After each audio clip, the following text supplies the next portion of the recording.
So we have a precious opportunity to transform our minds, applying the verses of the 37 practices to our life.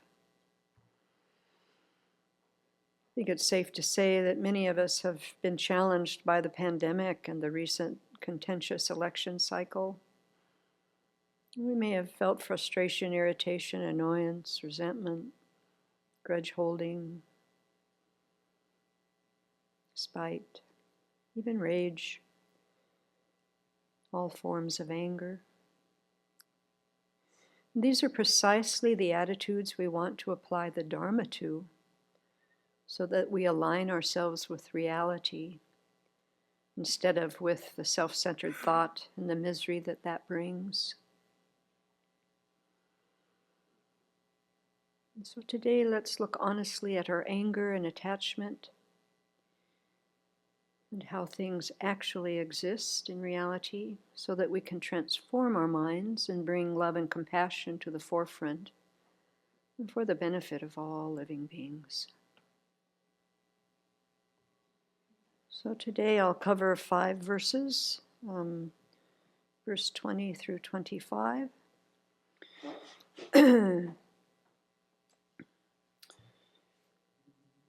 The first verse, verse 20, is about working with anger. Vinabhachoni talked about anger yesterday, including the disadvantages of it. And so we'll continue to explore how we can transform it. And so the verse reads as such: "While the enemy of your own anger is unsubdued, though you conquer external foes, they will only increase. Therefore, with the militia of love and compassion, subdue your own mind. This is the practice of bodhisattvas." So as Vinabhachoni highlighted yesterday, we all have anger. Every one of us. We all have the seeds of anger. Now, what happens if we don't accept that or recognize that?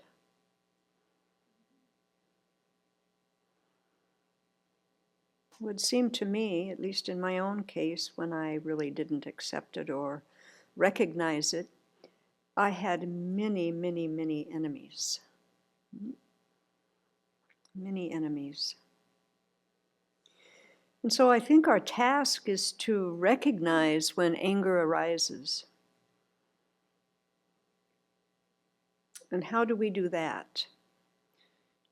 For some people, they recognize how the mind gets so disturbed. Other people, it's felt in the body.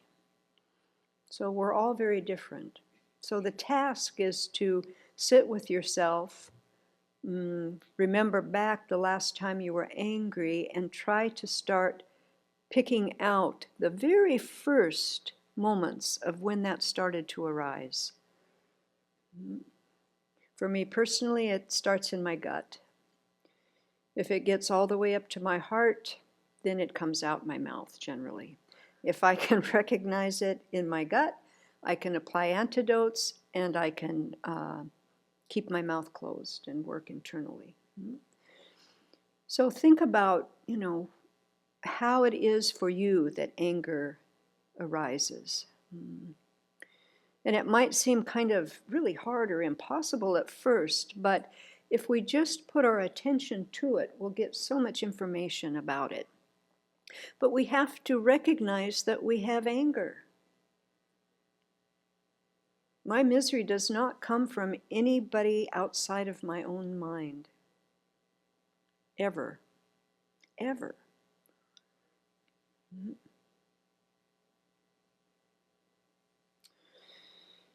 So then the next thing is to start identifying what conditions spark our seed of anger to arise. So what are the sensitivities that you have? What are the buttons? Most of these things, I think, were kind of developed, over a long time, many of them in childhood. So what are those buttons for you? Because again, everybody is so different. Somebody can say something to me and it just, rolls off me like no problem. They say it to someone else and they go into a rage, So, what are yours? Do you know? It would be really helpful to know what those are. And again, we can identify those. So then if we are armed with knowing where my buttons are, what the content is, what I'm sensitive to, and I also can kind of pay attention to how my body is reacting, I put those two together, and now I can start working to manage, to decrease, to have enough space in my mind to start applying some antidotes to anger.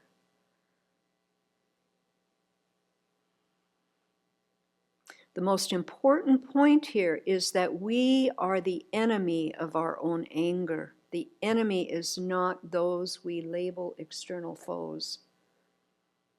I don't know about you, but that's taken me many years to grok, to get into this thick skull.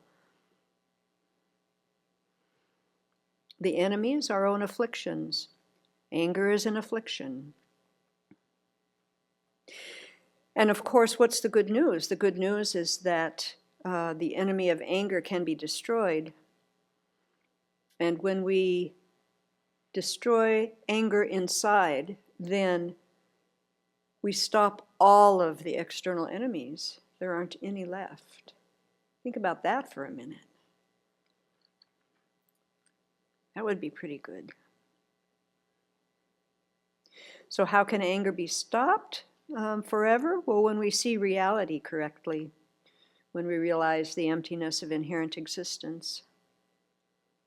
As long as we grasp at ourselves and others as independent, separate, set up from their own side, we will continue to see everything as existing inherently. And when we relate to our reality that way, when we see things that way, then we have afflictions. We have anger, we have attachment, many other afflicted minds. So I don't know about you, but understanding emptiness is a long haul. It's difficult because my ignorance is so deep, and I've habituated to this wrong view for so long that it's going to take a long time to chip away at it. So while I'm chipping away at that, I want to get to know my anger very well. I want to get to know what are the things that evoke anger in me, what external circumstances open up the seeds of my own anger. And then I want to learn what the antidotes are so that I can apply them. Venerable Children writes, and don't believe everything you think, compassion is a very important element on the Bodhisattva path. Without it, there's no way to benefit sentient beings or attain enlightenment.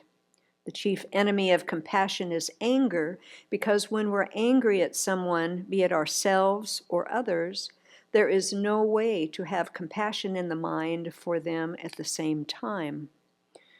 So those are opposites. I can't have anger and love or compassion in the mind at the same time. Impossible. So when we just think about that, then we see how limited we are when we let anger just play out all the time and have all of these external enemies. There's not a lot of room in the mind then for love and compassion because it's been taken up now with these afflictions. And the way that we want to think about this is not in a heavy, like, geez, I'm so messed up, I'm angry. Not that way. This is the plight of every living being.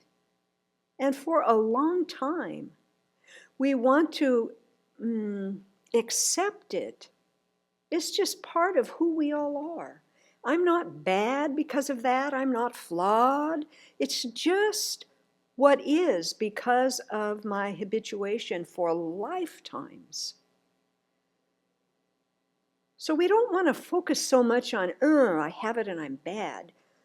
That's not going to help the mind at all. I want to focus on instead, of course I have it, just matter of fact. Of course I'm angry. And I will be for a long time, as will everybody else. But what's the good news? The Buddha taught us how to work with it until we realize emptiness. Okay, no problem now. If there wasn't a fix, be heavy, wouldn't it? But there's a fix. There's a way out of this mess. So there's no reason to hold this with some, disdain or, criticism of ourselves. That is not helpful. That is not helpful. And again, if I want to cultivate compassion for others, if I have a strong bodhisattva motivation, bodhicitta motivation, if I am disdaining myself because I have anger, how am I going to have compassion for others? Not so easily. So it all starts here. How do I relate to myself? What is my relationship with my anger? How have I been taught about anger? When I was a kid, was I punished when I had it? Then did I think, well, I'm bad, I'm rotten, I'm, flawed, I'm, evil or whatever? Check up, if that's some of what you're holding, dismantle that. Recognize that every living being has anger. All humans have anger to some degree or another. And of course, it is not something fixed and solid that can never be changed. That's the other trap we get into. I have it, I'm an angry person. They've told me I'm angry all the time. I see that I am. I come from angry people. I'm angry, that's what it is. I'll die angry. No. Don't box yourself into that one. That is not what the Buddha taught. Everything is changing moment by moment. There is nothing fixed and solid here at all, including anger. But we have to get close to it and recognize it and kind of have a relationship with it so that we can start turning it. If I keep it at arm's distance and hate it, it is never going to change. Or hardly, Maybe it'll get worse, I don't know. So we have to be active with this and accept it. This is just part of who I am. It's all right.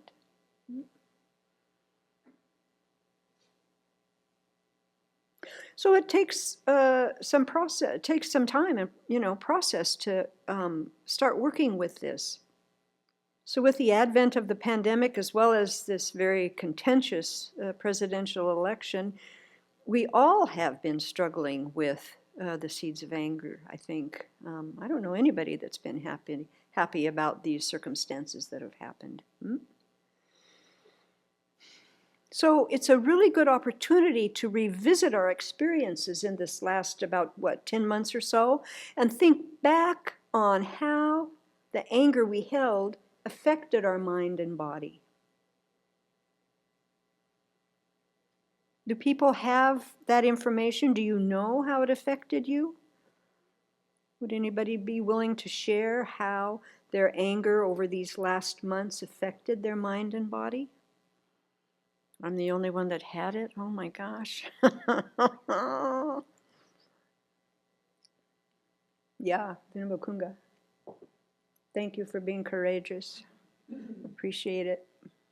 I feel exhausted and drained. Yeah, exhausted and drained, yeah. What else? Vimachani. I was trying to rate whether this is due to anger or anxiety, but some combination. I've gained 10 pounds. Of what? I've gained 10 pounds. Yeah. Yep. Yep. Yep. So, yeah. So we eat. Yep. I know that one. Yeah. I have too much adrenaline going. You know, like, oh my God, it's falling apart. I gotta fix it now somehow. Yep. do something, Yep. and then much later I wear out. But Yep. too much adrenaline, cannot think clearly because Yep. of the adrenaline. Yep, yep, yep, indeed, yep. Too much adrenaline, yep. Yeah, Venerable Simke.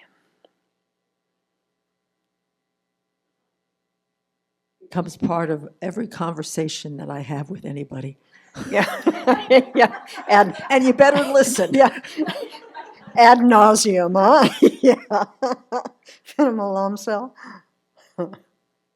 Someone online shares that their anger comes out as anxiety and gives them digestive issues. Yes, yep. And others say, oh, there's a stream coming in.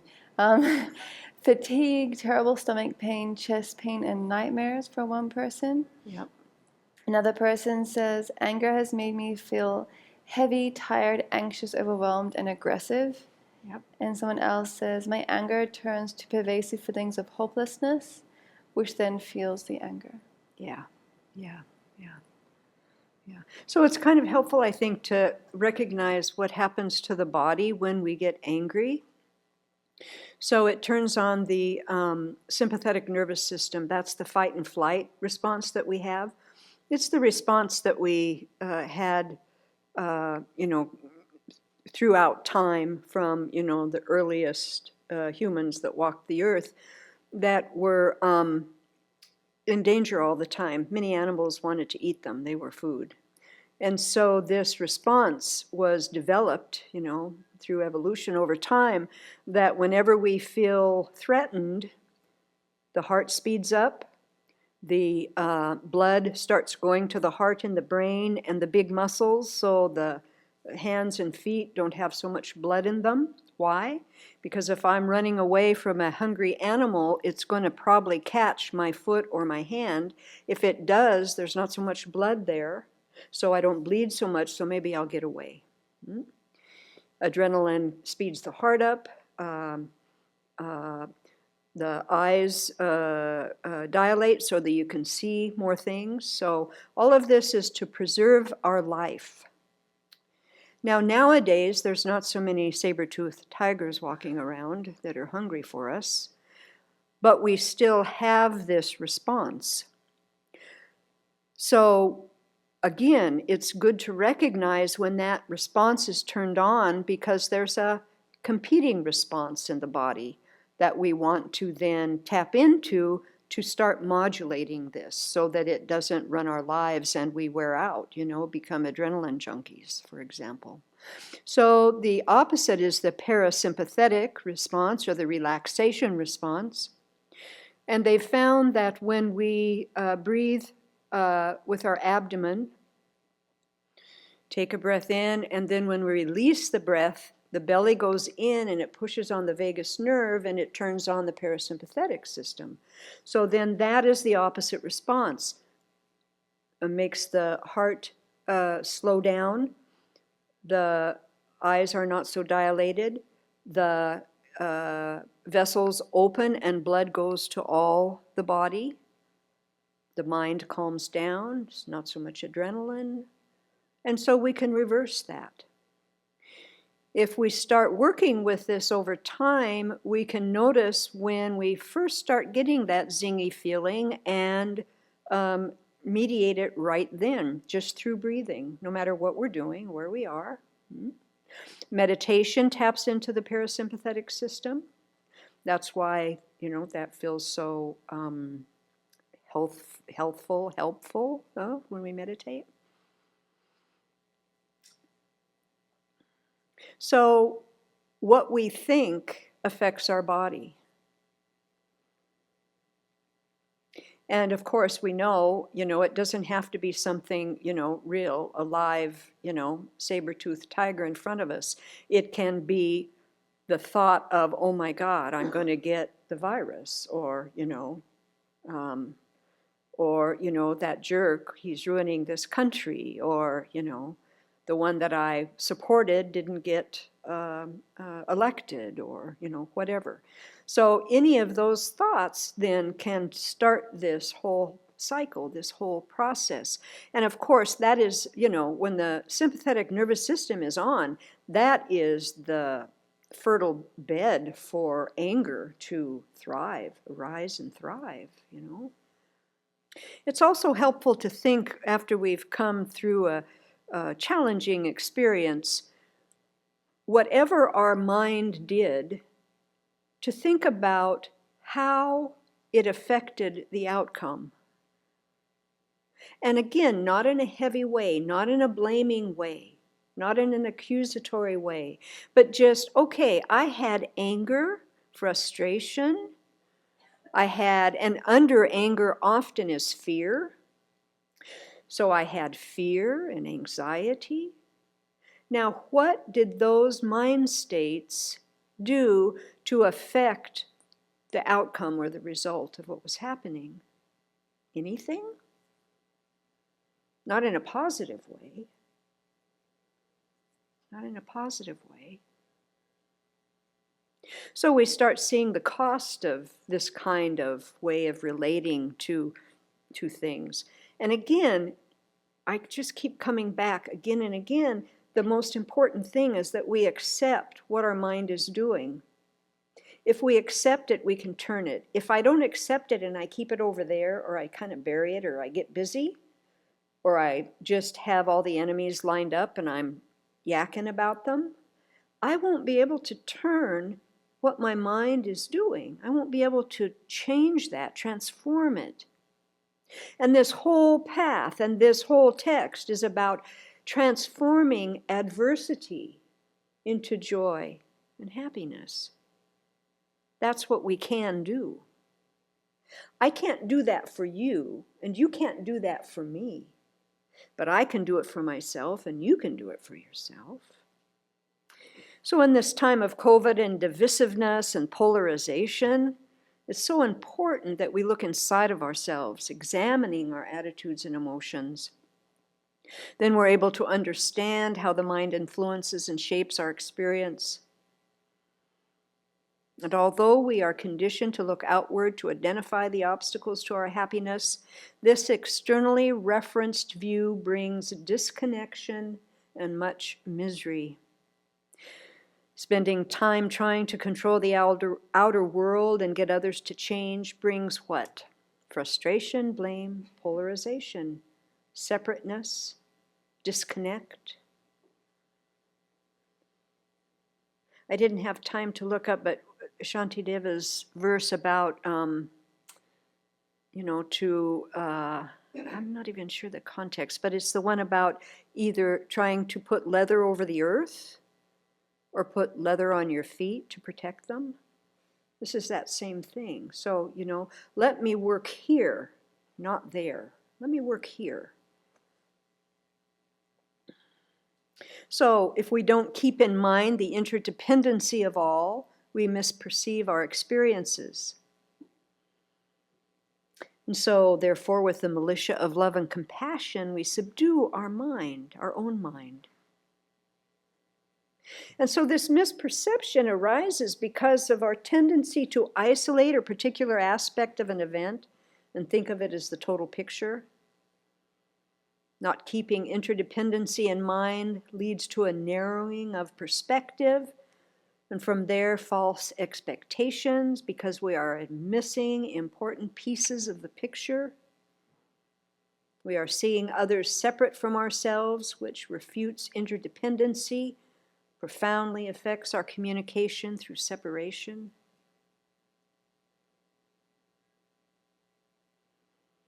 So I think the first step is that we work to dispel our anger towards another before we engage in communicating with them.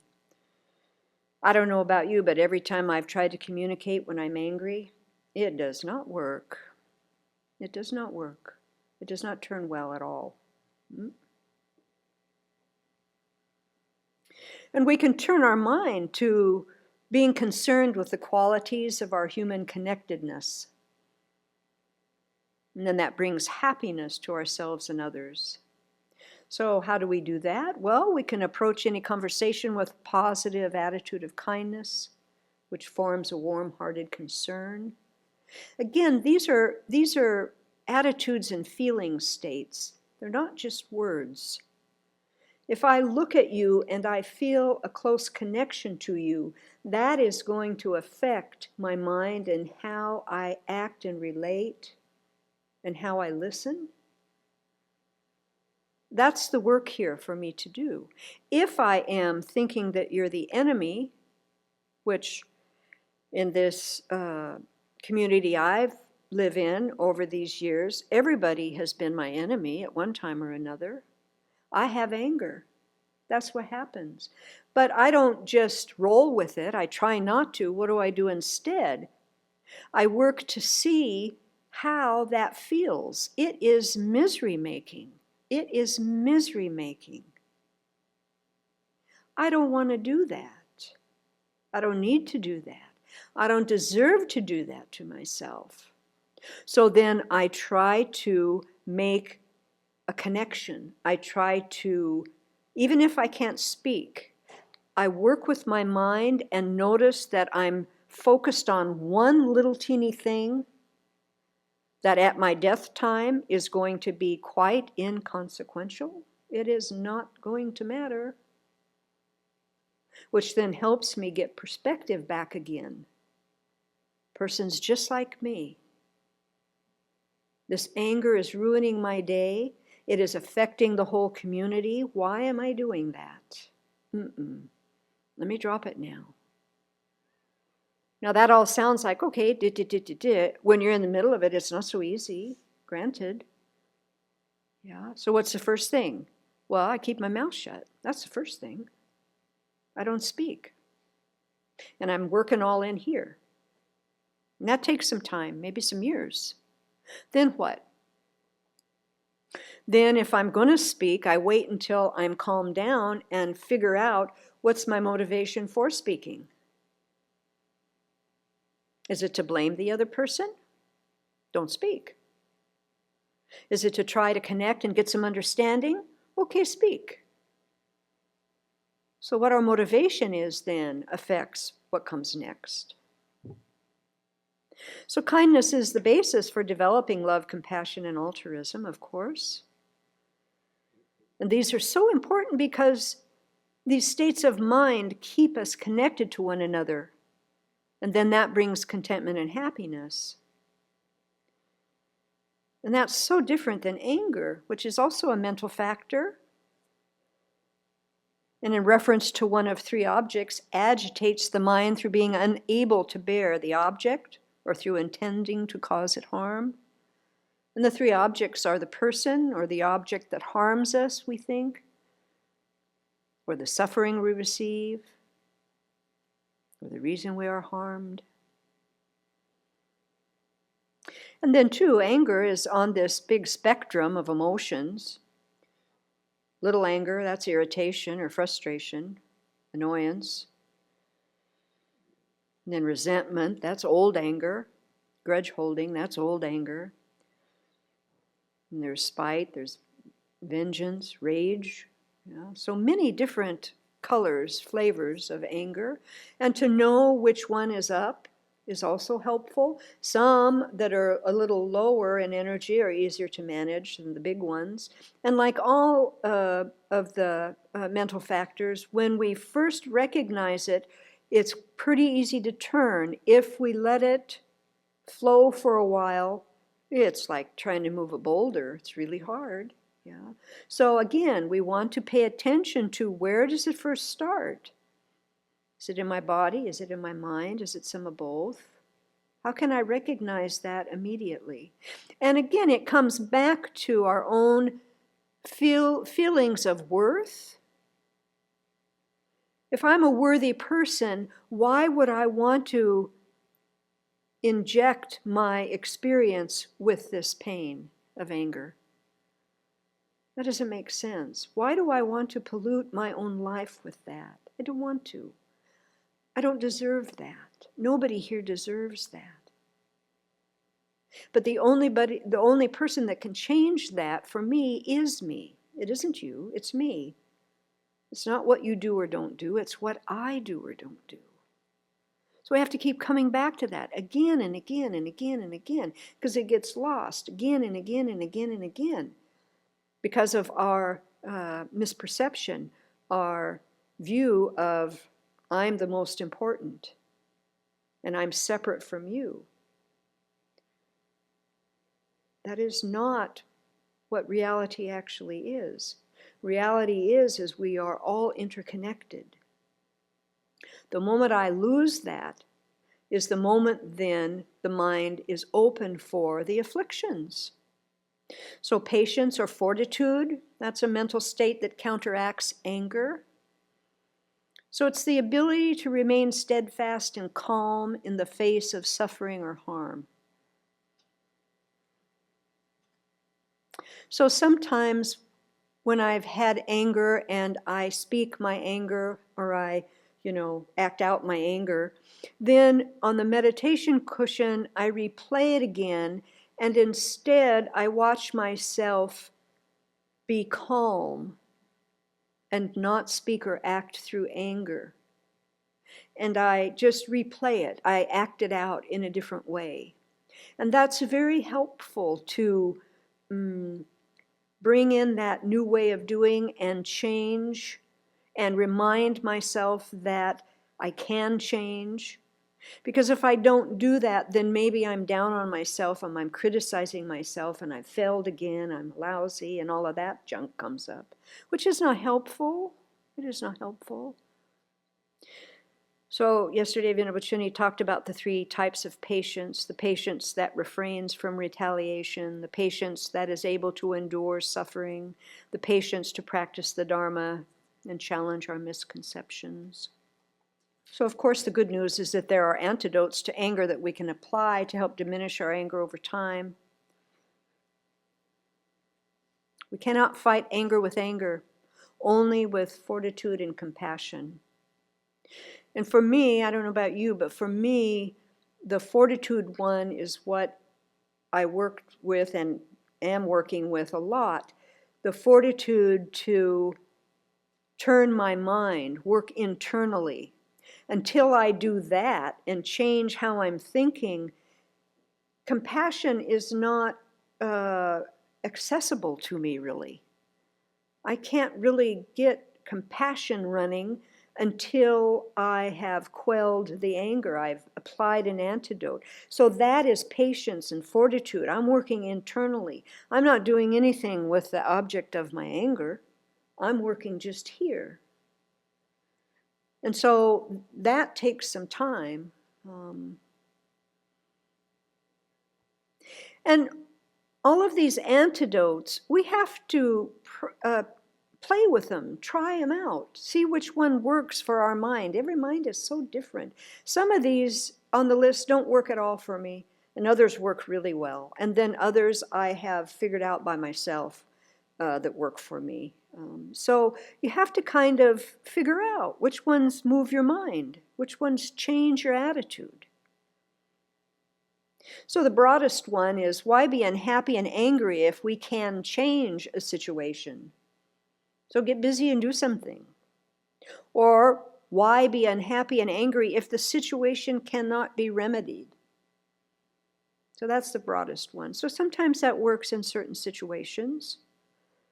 I kind of came to that one, with all of the political mess. I still tried to do what I could, but I kind of worked on not being angry or unhappy about the state of affairs right then, because I really had no recourse. I can't change it. So I'm not going to keep myself miserable with anger, because then that just affects me. That's not going to change the outcome at all. So here are some other antidotes. We have problems and are harmed by another person because we created the cause in the past by harming others. Therefore, why be angry with the other person? It is only our own selfish mind and afflictions that are to blame. If we had exerted effort in the past to attain liberation or enlightenment, we would not be in this predicament now.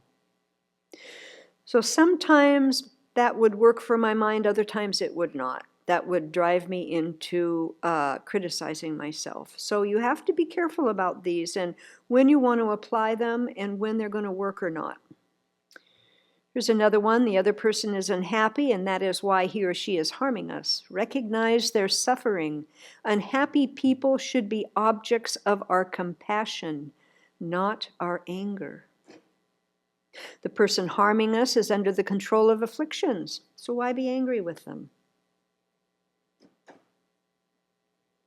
If we give up the attachments to material possessions, friends, relatives, our body, we will not be angry when they are harmed. I think pertinent to the recent events, if we give up attachment to our ideas about how things should be, then we won't be so angry. The other person is creating negative karma by harming us and will reap the results of his or her actions. Again, therefore, they should be the object of compassion, not anger. The mental state that wants to retaliate and inflict pain on others is dreadful. There's already enough suffering in the world. Why would we want to create more? Harming others and taking delight in causing them pain crushes our own self-respect. Remember the kindness of the enemy for giving us the opportunity to practice patience, for without it we cannot attain enlightenment. Fortitude or patience can only be practiced with a quote, quote, enemy. We cannot practice patience with the Buddha or our friends. Therefore, the one that we call the enemy is rare and special.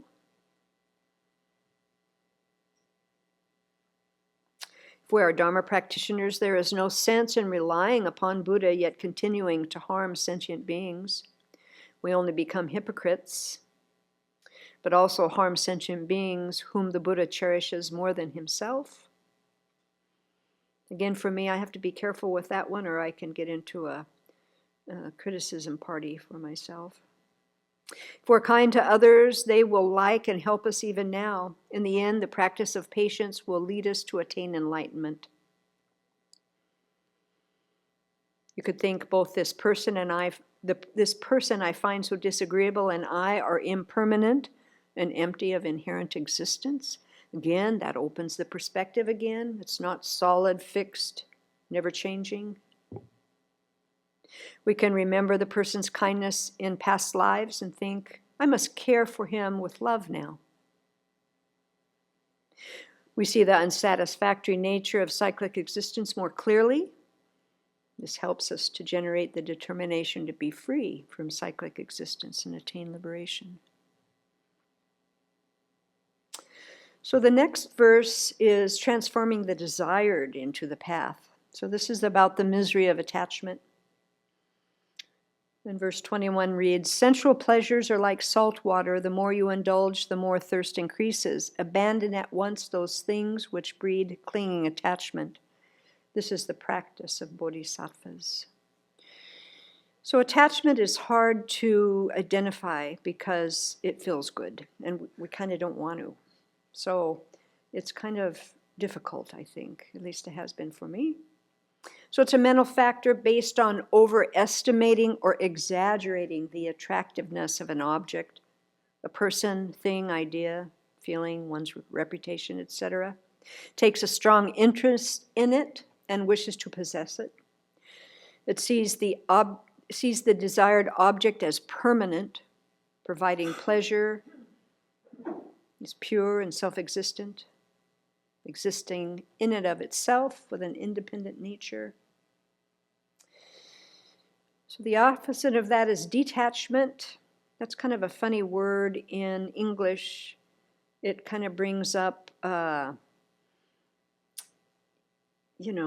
caring and kind of being not even connected, and that's not what this means. It's an attitude that counteracts attachment if withdraws our mind from its compulsive involvement with the object by understanding its nature and eliminates grasping to possess it. So I think of it as a continuum, I'm not attached at all and I am over-attached. So I want to go to the middle of detachment, which is a balanced mind, which sees the the interdependency of whatever it is and see all the causes and conditions and see the complexity of it so that I can keep my perspective wide on it. That is more in alignment with reality. So most of our attachment is to the five objects, visual, sound, smell, taste, tangible objects. I think during the months of COVID and the election season, I think our attachment was focused on ideas. I know what is right about who should win the election. I know what the right way is to govern the country. I know the right way to manage the pandemic. And it may be true that we have right ideas, but being attached to them just lays the foundation for dissatisfaction and the rising of anger. I mean, I was thinking the other day a little bit about if I had the responsibility of managing something like a pandemic, how would I do that? I mean, where would you even start? You would need so many people to help you. So no matter who it is that's in the helm, this is very difficult at best, So in the case of COVID and election cycle, attachment to the news and information at first seemed to be where the answers were. So it was very clear to me that the more I read the news, the more dissatisfied and fearful I became. So that kind of points to the essential pleasures are like salt water. The more you indulge, the more thirst increases, the more, suffering comes. And this told me, when I recognized I was dissatisfied and fearful, then it told me that I was attached to my ideas and my views. And when they were not supported, I became angry and fearful. My clinging attitudes toward my ideas about how the country should be run was the problem, not how the country was being run. You see the distinction there? So we can apply the antidotes to attachment, to cultivate an attitude of detachment or balance. That's the word I use. Sometimes I change the words. So for me, it would be the attitude of balance, which withdraws our mind from its compulsive involvement with these ideas. So remembering the disadvantages of attachment and advantages of abandoning it. That's kind of the broad one. Remembering the impermanence of the object, since it changes moment by moment and will eventually have to separate from it, what is the use of clinging to it now? So I was thinking, this mind stream that's right now inhabiting this body, how many pandemics has it lived through in previous lives? Probably lots. How many elected officials have come and gone? What is my expectation of the politician or party I'm interested in? And what do I expect one person to do? We can also think of our death and remember how objects of attachment are of no benefit to us at that time, and actually even harmful. If I had died during the beginning of the election cycle when my mind was so frustrated by what was happening, how would that have affected my death process? Important to think about. And then, even if I get what I like, will it bring me ultimate and lasting happiness? If everything was managed perfectly with the pandemic, which is impossible, of course, but if it was, managed somehow, would that lead to my happiness? No. If the politicians I supported were elected, would the country be run perfectly? No. Why? Because it is not up to one. It is this, messy conglomeration of many, many, many causes and conditions that bring about what then becomes. So often the only way I recognize I am attached to something like an idea is when my peace of mind is disturbed. I'm getting frustrated, my perspective is getting narrow. So then I look to see, what am I holding tight to?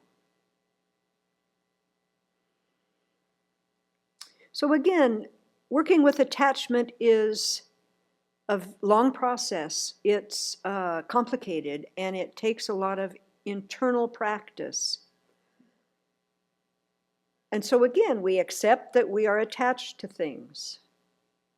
And Venerable Children often counsels us to start working on the thing that brings us the most attachment, the most misery. What is it that we cling to that brings us the most misery? Work with that one first. Start chipping away at it. And again, you chip away at it not with criticism and disdain. You chip away at it with compassion and care. Otherwise, we cannot beat ourselves into some kind of enlightenment. That's not what works. So we could go on with attachment for eons. I could anyhow. So, this just gives a taste of these things. So whatever is kind of resonating with you, find these books that we've recommended, and there's a lot more information in them. And then we meditate on them again and again and again and again, which is what the Lam Rim is. At first you meditate on these things like, oh yeah, okay, what? And then after maybe 3 or 4 years, it's like, oh, interesting. So this is how we start getting to know our mind, slowly, slowly. There's a lot of pushback. The self-centered attitude does not want to be out of a job. It does not want us to get wise. So we have to keep pushing at it with compassion and love, not with a heavy hand. So the next verses discuss the ultimate nature of reality. Now, the subject of emptiness of inherent existence is kind of the pinnacle of this path. It's very complicated. And it takes a lot of time, first of all, to even understand the terms. When I think back when I first started hearing Venerable teach on this, I was going like, okay, this is English, but what the heck is she saying? I couldn't even grok it, it didn't even come in. And that took some years, I will tell you. It's very humbling. So it takes time to first understand the terms and then to apply it to our life through meditation and then off the cushion. And so for folks that are looking online now, if this is new material for you, do not think that you will understand it the first time hearing it. We need to hear these topics over and over and over and over and over again for them to wear down our ignorance and begin seeing ourselves and all phenomena in a more realistic way. And then we also have to, not only understanding that, but start getting the feel for what does it feel like when my mind is more in tune with reality. What does that do to my body? What does that do to my mind? Can you answer that? Do you have an example of that for yourself? So one of the ways, if I have a very narrow view and I'm honed in on one thing and I'm grasping at it or I'm averse to it, and I just make myself open my view, my perspective, and just start taking in everything that's going on around me, my mind starts to calm down. My body starts to calm down. Why? Because I am more in alignment with reality, which is what? There are many, many, many factors, many causes and conditions that come about every moment that informs what we experience. Dependent arisings, all dependent on.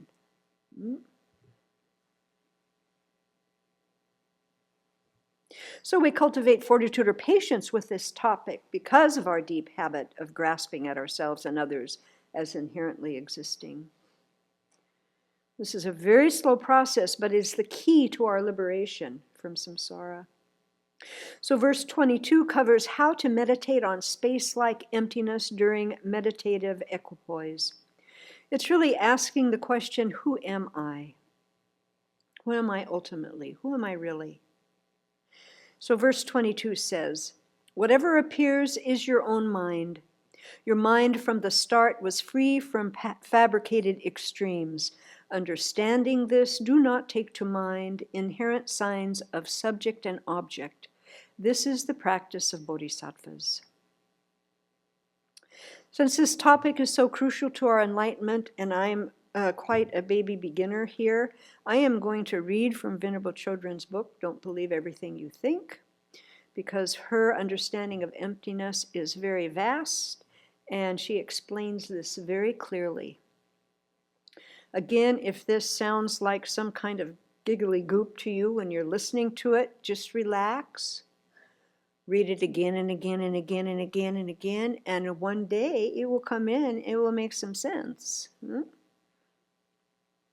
So she writes, this verse discusses the ultimate nature of reality by saying that our mind and all phenomena are free from fabricated extremes, means that they are free from inherent existence.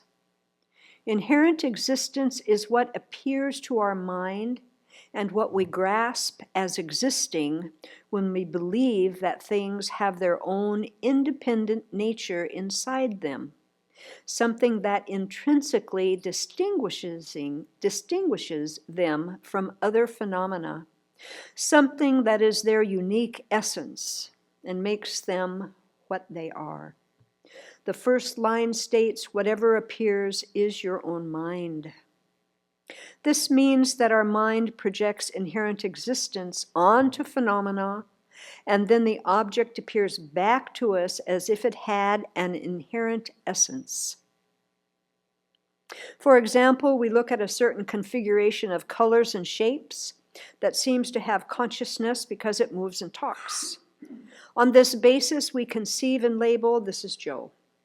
Therefore, we forget that we conceived and labeled Joe. Instead, we think Joe exists out there, independent of all other factors, including the mind that conceives and labels him. In fact, Joe and everything else that exists by being merely labeled by mind. So all objects are not literally our mind, but they exist in relationship to the mind that perceives them. Phenomena are not objective entities, out there, unrelated to mind, even though they appear that way and we grasp them as such. So that's the first step in this, that we start recognizing that when I see Venerable Jampa there, she seems separate from me, distinct, out there, her own entity, all on her own, nothing to do with me. What's she thinking? What's her deal? I don't know. That is not how reality actually is. My mind is conceiving. I have stories about who she is. All this conceptual junk that goes in my mind that creates what this is. That means now we're connected. It may or may not be accurate, but we're connected. So rather, their parts, which form the basis of designation, appear. Independence upon the basis of designation, mind and body. The mind conceives and labels object. Then, having forgot that our mind designated an object independence on the basis of designation, we believe the object has its own independent existence, existing from its own side, under its own power. Although everything exists by being merely labeled, we perceive phenomena as having their own independent essence. For example, when we say I, as in I am mad, it seems that there is a real person who is mad, someone who exists independent of all other factors. Think about that for a minute. The last time you were angry, the only thing that you knew was I'm angry. That was the entire experience, wasn't it?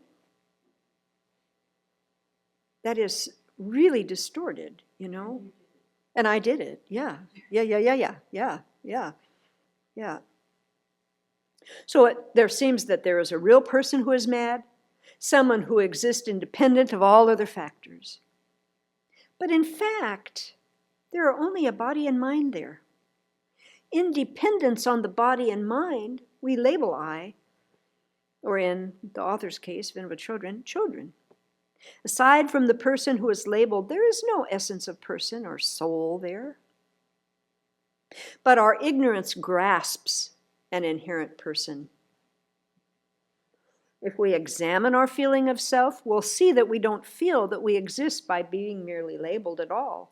Instead, we feel there is a solid, real, independent me somewhere in this body-mind complex. And on this basis, we become attached to everything that concerns this seemingly solid, real person. There seems to be an I that wants to be happy and that needs to be protected from danger. Everything that concerns this I is incredibly important. This attachment arises toward whatever makes the self happy. And anger arises toward whatever interferes with our happiness or causes us misery. So now we see how anger and attachment are so connected to this inherently existing I think, that I am.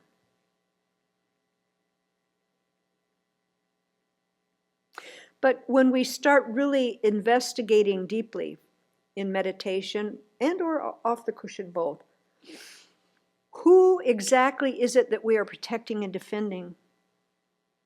There is not a solid I in here that never changes, that is set up from its own side. I cannot find it when I try to find it when I'm meditating. It is not there. All I can find is a body and mind. We can't find an independent, identifiable person. The only I that exists is the one that exists by being labeled in dependence upon body and mind. This I can't be found either in its basis of designation, that's the body and mind, or totally separate from it. So the self or person lacks any inherent or independent essence. It is empty of inherent existence. So here we have to be careful, because if we just stop there, then we think there's nothing. So there's no independent self.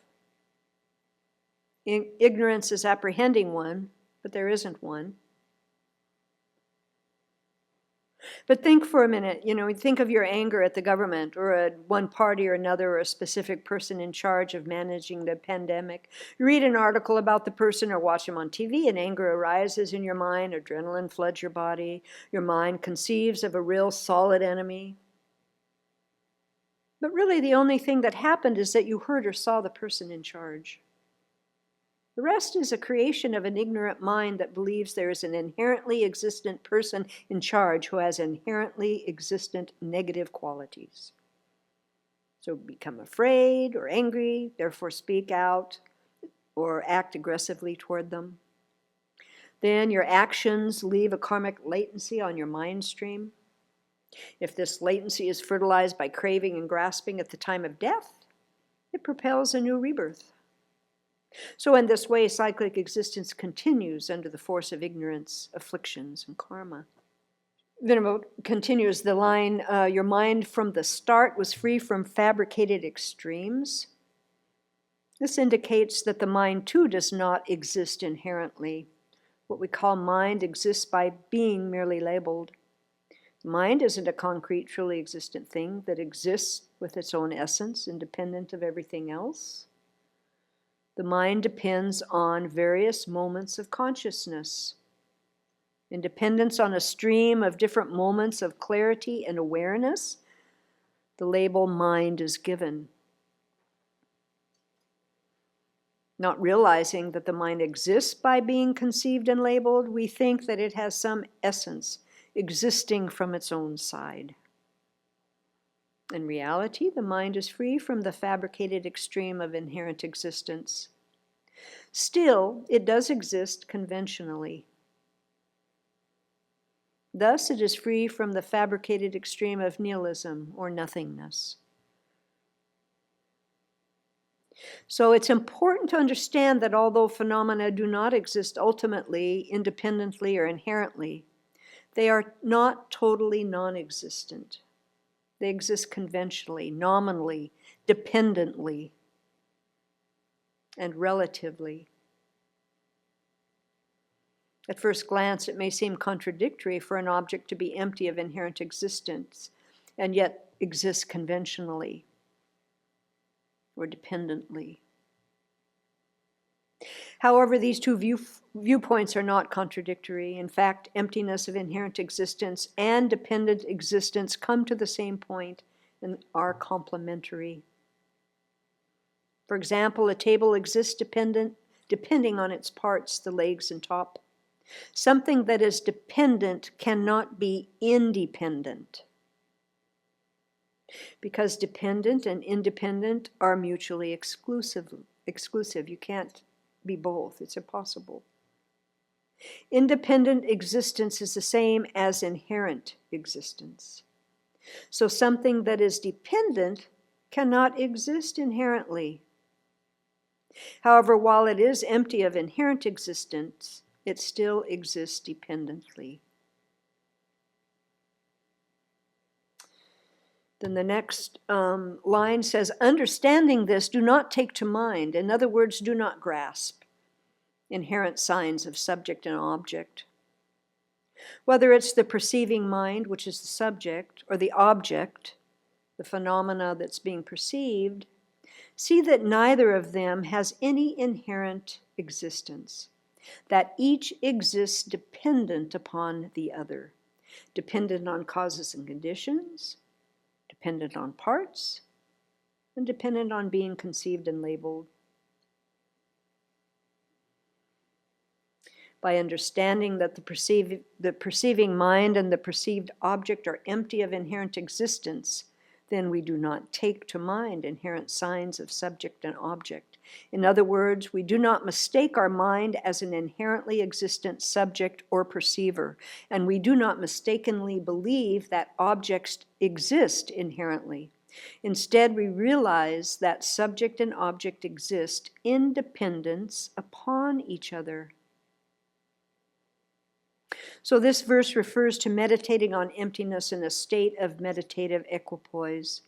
When someone is able to realize emptiness directly and non-conceptually, there is no appearance of perceiving object, a subject or perceived object.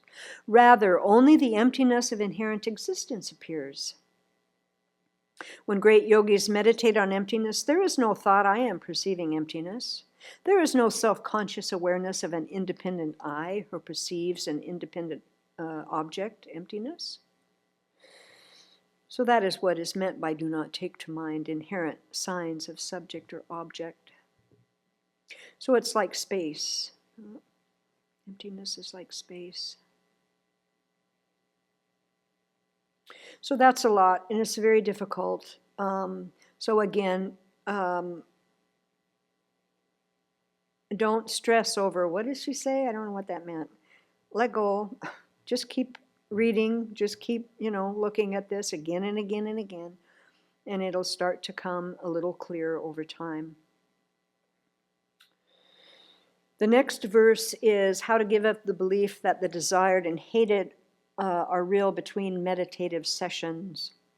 So to maintain the view of emptiness in post-meditation times, we practice overcoming the belief that both objects of desire and objects of aversion are truly existent. So verse 23 is overcoming the belief that objects of desire are truly existent. So verse 23, chasing rainbows. When you encounter attractive objects, though they seem beautiful, like a rainbow in summer, don't regard them as real and give up attachment. This is the practice of bodhisattvas. So the emptiness of attractive objects. Verse 23 speaks of how you apply your understanding of emptiness toward attractive objects in break times, subsequent to your formal meditation on emptiness. So again, when we see something as that's attractive, it looks like a real object, out there, objective, having its own essence. The inherent existence comes on many levels. So the beauty appears to be inherently existent in the object. The object itself appears inherently existent. It appears to have its own nature, to set itself up, to exist unrelated to the mind. But in actual fact, the object is empty of existing that way. It exists dependent on its parts, dependent on causes and conditions, and more subtly dependent on our mind conceiving and labeling it. So, what can you do with this? Well, when you see things that appear attractive, first you have to recognize that you feel that it's really attractive. How does that feel in the body or mind? Do you know what that's like when attachment starts to rear up in your body mind? It's kind of a zingy energy. You want it. You're anticipating. You're exaggerating its qualities. So we have to train ourselves to look at that, to notice when that is going on. So when you see that things that appear attractive, recognize that they are only appearances. There are no inherently beautiful real objects out there. And so they're like a rainbow in summer. When a rainbow appears, it appears so real, doesn't it? But there's nothing findable that you could touch where the rainbow seems to be. There's only light appearing to our mind. The rainbow is an example of something whose mode of appearance and mode of existence do not match. It appears real and touchable, but it's not. And that's true for, objects that we're attracted to. They appear truly existent, but they are not. So when our mind gets stuck in longing for someone or something, it's helpful to remember the attractiveness we see in that person or thing. It is not inherent in it. It is projected by our mind. So we can apply this to the election. If we're happy to have a new president, we need to check up to see we're exaggerating their qualities. After all, what can one person do in a democracy? If I start thinking that now all, the problems in the government, et cetera, in this country now are going to be solved, I'm exaggerating the qualities of one person. That's crazy. What happens when we exaggerate the qualities? Well, we better just brace for the fall because we're going to be disappointed. Why would I want to do that to myself? That's not helpful. So I want to keep a balanced mind about this. I can say for myself personally, it seems a little better than it has been. But I am not expecting all the problems to go away. This is samsara. There will be other things that will arise. I don't need to get, down on myself or down on this existence because of that and get despondent. No. What do I do instead? I keep opening my heart and cultivating my love and compassion so that I can benefit others. Why? Because that makes them feel happier, makes me feel happier. Win-win, it's good. That's what I can do, no matter what's going on.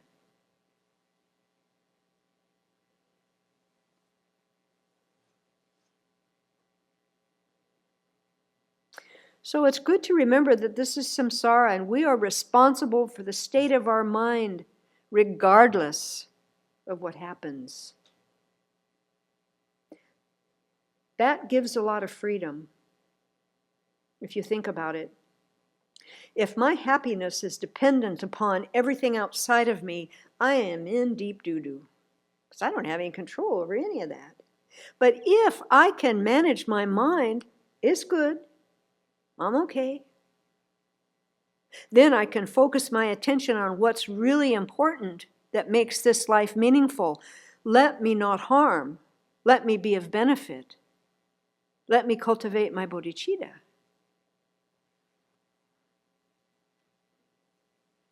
Verse 24, suffering is like a dream. All forms of suffering are like a child's death in a dream. Holding illusory appearances to be true makes you weary. Therefore, when you meet with disagreeable circumstances, see them as illusory. And this is the practice of bodhisattvas. So how do we give up aversion and hostility when we come into contact with ugly and unpleasant objects or with suffering? We see them as being like illusions. Like an illusion or mirage, phenomena appear to exist one way but exist in another. So it's like when you're driving through the desert and it looks like there's water on the road in the distance.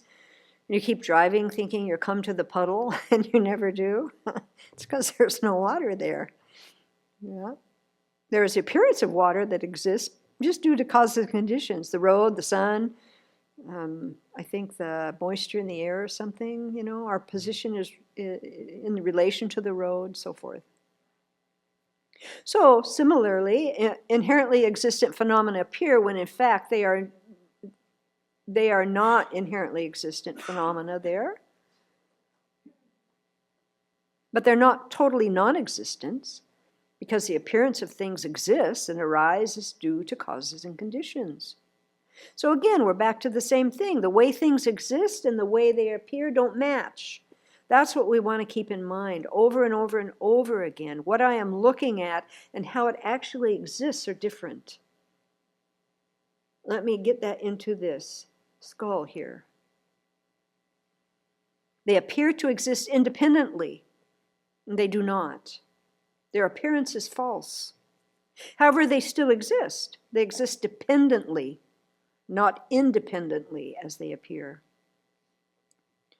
So the word like and like an illusion or like a mirage or like a dream are very important. Without it, someone could think that things are totally non-existent, which is not the case. They exist. They just do not exist independently or inherently as they appear to. So the only way to remove that ignorance is by seeing that the object grasped by ignorance, inherent existence, does not exist at all, has never existed, and will never exist.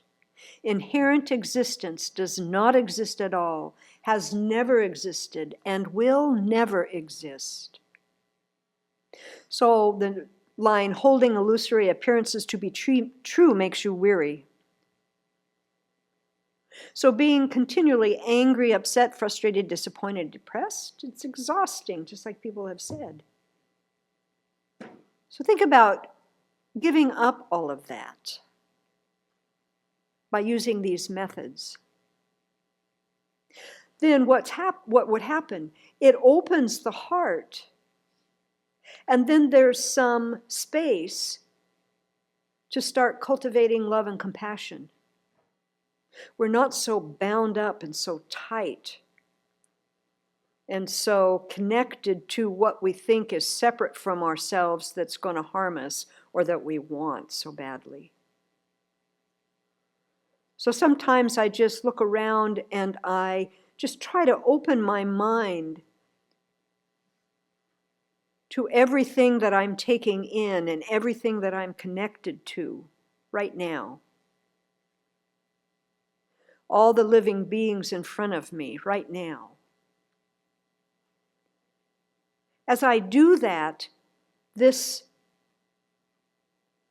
habit of this solid I starts to retreat, gets less intense, less solid.